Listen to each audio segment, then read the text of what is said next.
Can you review RVB Season 13? Absolutely, in a sense. I doubt I'm going to be doing a full video review on RVB 13, at least not until I cover Season 1 and Season 9, but I'm going to give really short, really crappy episodic reviews every week in my journal on the RT site, and there'll be a link in the description. My question is, what are you planning for your next reviews? Birdman, go see it. Anime? I don't currently have any anime in my review queue. Wait, isn't Ruby an anime? No, it's not. TV shows? For the most part, I'm gonna try to avoid doing full reviews on entire TV shows, so if one comes up, it'll probably be a short subject video. Other internet shows? X-Ray and Vav is on my list, if only to prove that I still like some of the things Rooster Teeth does. Video games? Yes. Most notably, I want to compare Dark Souls to Dark Souls 2, because nobody knows who Matthew Matosis is, and I also want to talk about Jak 2 because it's my favorite game of all time. And I also damn well better do a review of Katawa Shoujo because I've been playing that all month instead of doing actual work. I like your videos. I also like Ruby. Grr.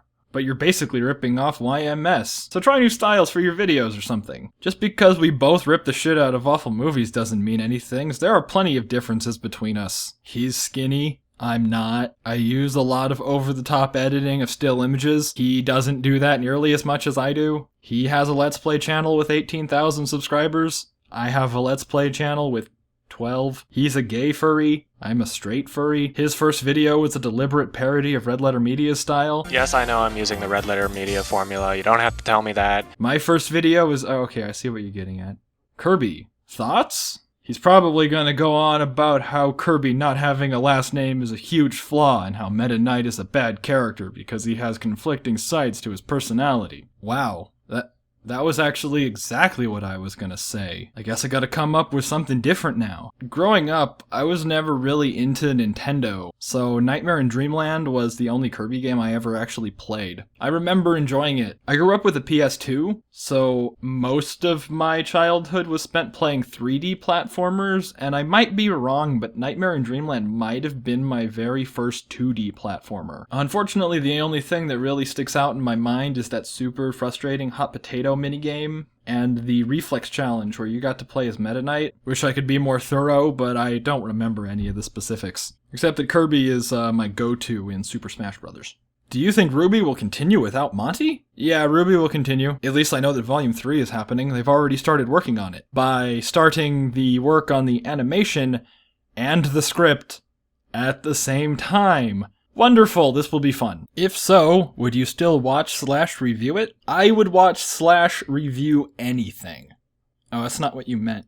Hell yeah, didn't you hear what I just said? They're working on the script and the animation at the same time, and I have proof! That's gonna be awesome. The MLP review thing seems kind of interesting at least. Did you have any subject ideas when it comes to doing more of those? Well, my subject ideas for MLP content is currently to make one video a week and cover every episode in Season 5, while keeping up with my other channel. But I still owe that channel an explanation of why I think Crystal Empire is the best two-parter, but that might have to wait.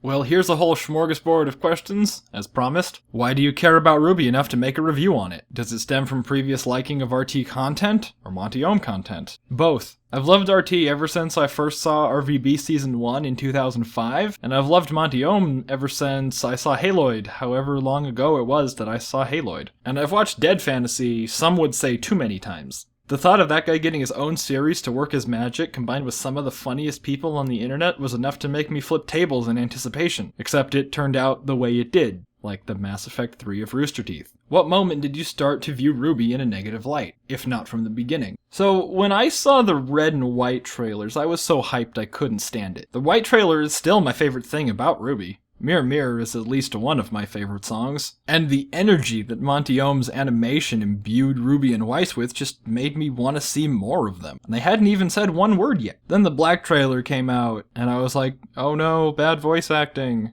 Blake, it's time. The choreography wasn't so great.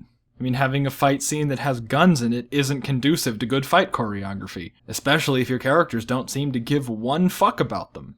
But I was still excited, because 3 trailers, 3 wildly different settings and tones made the world feel pretty huge and epic. And then the yellow trailer came out, And I'm pretty sure that anyone watching this knows exactly how I feel about Barbara's voice acting. But we were back to the near magical fight choreography I was so happy about, so I thought, fuck it, mute the show and just soak in the action. And then when the actual series started airing, I immediately had a dislike towards it because the trailers were like class action lawsuit levels of misleading, and I'm honestly surprised that Rooster Teeth didn't get sued. I mean, not that I wanted them to get sued or anything, I was just surprised that it didn't happen. I mean, it's 100% a bait and switch. Your thoughts on anime? And your favorite anime if you have one? I usually only watch ones that come highly recommended, so I haven't had much bad experience. My favorite anime is The Melancholy of Haruhi Suzumiya, and here are some other ones that I like on the screen right now.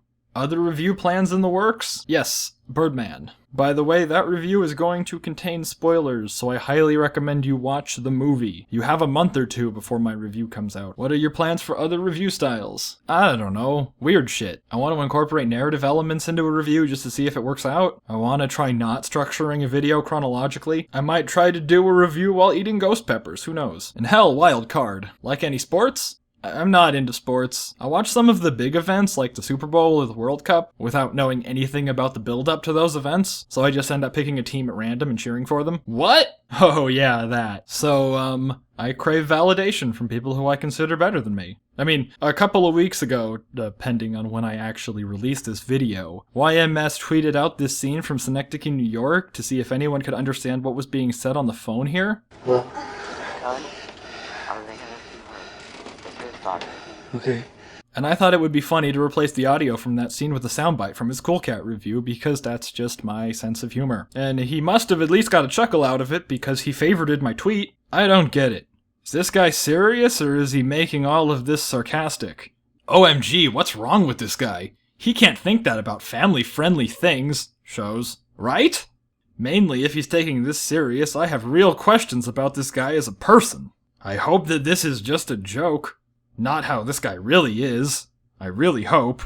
Okay, this wasn't from the Q&A, but it's still something I want to address. This warped notion that family-friendly shows don't have to be good. Children are impressionable. I mean, that's why movie ratings exist. So if you think that a child seeing blood, or tits, or hearing fuck will make them grow up to be serial killers or whatever, why don't you think that a child seeing something this poorly written will make them grow up to be bad writers? What do you think is more damaging? Letting a kid know that there are people who say fuck? What do you fucking do? Good fucking shit. Fucker, team-killing fucktard? Fucking Bullshit. fuck? Or that people have blood inside their body? You don't have to worry, honey. You don't have So I don't blood. think you should tell her she doesn't have blood. Or that boys and girls have different parts? Or letting a kid grow up inherently understanding that successful entertainment companies don't have to produce content with plot lines or coherent character motivations. We're just training the next generation of creators with this content.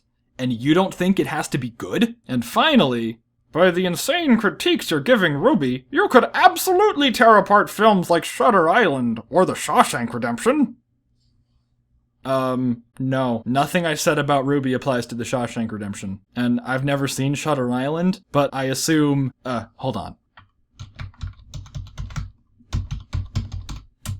A U.S. Marshal investigates the disappearance of a murderess who escaped from a hospital for the criminally insane. So yeah, I can already tell that the Shutter Island has a plot and that the main character has a reason for being in the movie.